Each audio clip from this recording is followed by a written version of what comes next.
તો નમસ્કાર મારા વાલા ખેડૂત મિત્રો, સ્વાગત છે ફરી એકવાર મારી યુટ્યુબ ચેનલ હાલારના ધબકારાની અંદર।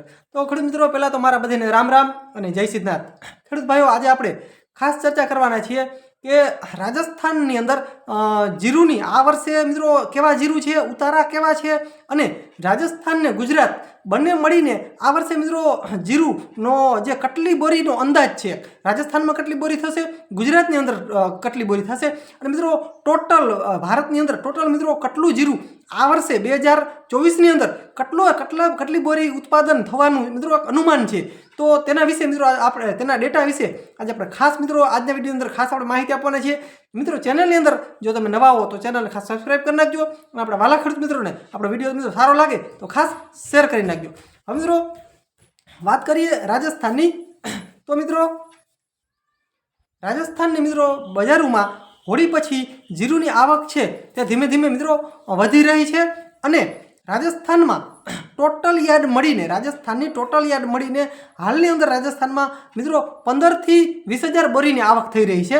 આખા રાજસ્થાનમાં મિત્રો ટોટલ બજાર યાર્ડ આવી જાય, રાજસ્થાનની જેટલી યાર્ડ હોય તે ટોટલ યાર્ડ આવી જાય, તેમાં એક દિવસની મિત્રો 15 થી 20,000 બોરીની રાજસ્થાનની એકની આવક છે એક દિવસની।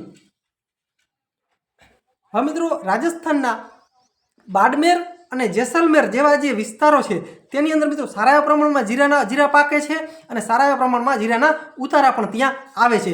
હવે હોળી પહેલાં મિત્રો એક ત્યાં માવઠું થયું હતું, તો ઘણા નિષ્ણાતોનું એવું માનવું છે કે તે માવઠાને લીધે ત્યાં મિત્રો આ વર્ષે જીરાના પાકની અંદર ક્યાંક ને ક્યાંક નુકસાન આવી શકે તેમ છે અને જે હાલની અંદર અત્યારે જે બજારની અંદર જે જીરા આવી રહ્યા છે તેના કરતાં જે પાછતરા જે જીરું છે તેની ક્વોલિટીમાં ક્યાંક ને ક્યાંક મિત્રો ફેરફાર થાય અને મિત્રો નબળા જીરું આવે તેવું એક મિત્રો ખાસ અનુમાન છે।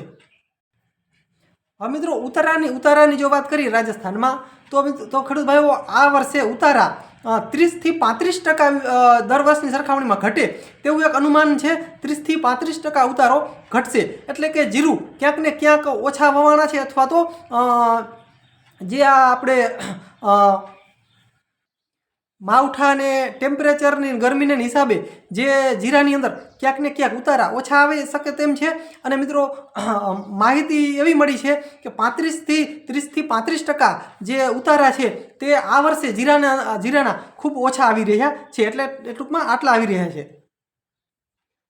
હવે ખેડૂત મિત્રો રાજસ્થાનના ટોટલ રાજસ્થાનનું આ વર્ષનું એટલે કે 2024નું એક મિત્રો અનુમાન છે કે 45 લાખ બોરી જીરાનો મિત્રો ઉતારો ટૂંકમાં આટલું જીરું થાય એવો મિત્રો એક અનુમાન છે, એક અંદાજ છે। 45 લાખ બોરી મિત્રો જીરું થાય તેવો એક અનુમાન છે અને તેની સામે ગુજરાતની જો વાત કરીએ તો ખેડૂત ભાઈઓ ગુજરાતમાં 40 લાખ બોરીનું ટોટલ ઉત્પાદન થાય આખા વર્ષનું।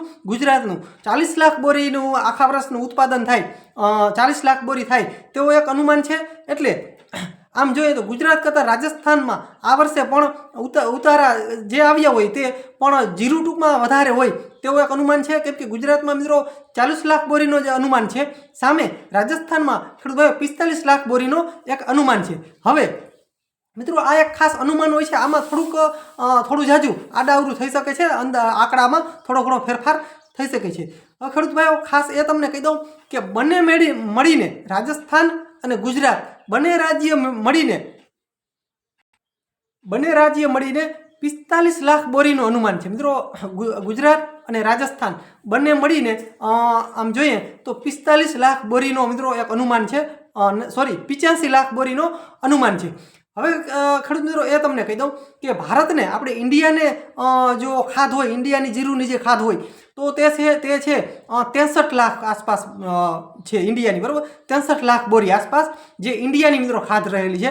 હવે ઇન્ડિયામાં આમ જોઈએ તો મસાલા મિલ હોય, બરાબર છે, મસાલા ઉદ્યોગ હોય, પછી ઘર વપરાશ હોય, તો આવી રીતના ટોટલ મળી અને એક ઇન્ડિયાની જો ખાધ જોઈએ તો 63 લાખ બોરી આસપાસ છે ઇન્ડિયાની મિત્રો ખાધ જીરાની। હવે ખેડૂત ભાઈઓ 63 લાખ બોરી જે છે ઇન્ડિયાની જે ખાધ છે તે એક અનુમાન હોય છે, તેનો અંદાજ હોય છે, તે આસપાસ થોડું ઘણું આડાઅવરું થઈ શકે, તેમાં ઝાઝા આંકડામાં ફેરફાર ન થાય, થોડું ઘણું આડાઅવરું થઈ શકે છે। એટલે મિત્રો તમે વિચાર કરો 63 લાખ બોરી ઇન્ડિયાને જોતું હોય તો હજી આપણું જે આ વર્ષનું જે 2024નું ઉત્પાદન છે તે પણ 85 લાખ બોરી છે, તો તેમાં પણ 22 લાખ બોરી આસપાસ જીરું વધ્યું. તો તે જીરુંનું શું એમ, તે જીરુંનું શું કરવાનું? અને બીજી વસ્તુ કે જય સાલનો જે સ્ટોક છે, જય સાલના જીરુંનો 85 લાખ બોરી તો આ વર્ષનું જ થયું ઇન્ડિયામાં જીરું, બરાબર, પણ જય સાલનો સ્ટોક જે પડ્યા છે તે પણ એક અલગ છે. એટલે ખેડૂત ભાઈઓ ખાસ વસ્તુ એ જોવાની છે કે આટલું જીરું તો ઇન્ડિયા પાસે હજી પડ્યું છે, બરાબર, અને જય સાલના સ્ટોક છે તો વધારો પણ છે, 22 લાખ બોરી ઉપર આસપાસ વધારો છે, અને ગઈ સાલનું સ્ટોક પડ્યા છે.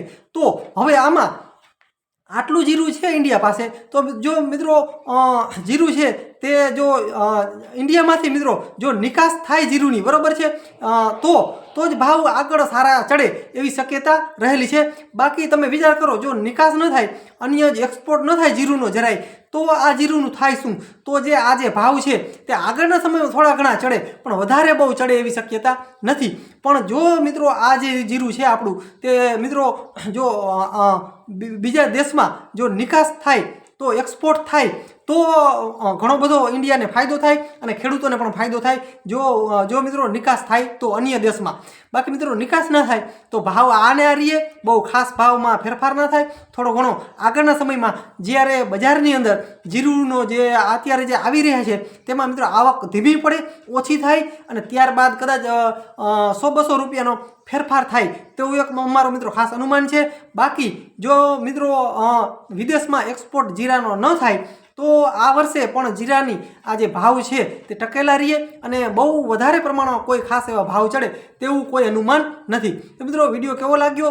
બસ મિત્રો આજના વિડીયોની અંદર આટલું જ. મિત્રો ચેનલની અંદર તમે નવા હો તો ખાસ સબસ્ક્રાઈબ કરી નાખજો, અને આપણા વાલા ખેડૂત મિત્રોને આપણો વિડીયો ખાસ શેર કરી નાખજો. તો મિત્રો બસ જય સિદ્ધનાથ મહાદેવ. મિત્રો મળીએ આગલા વિડીયોમાં, ત્યાં સુધી રજા આપશો.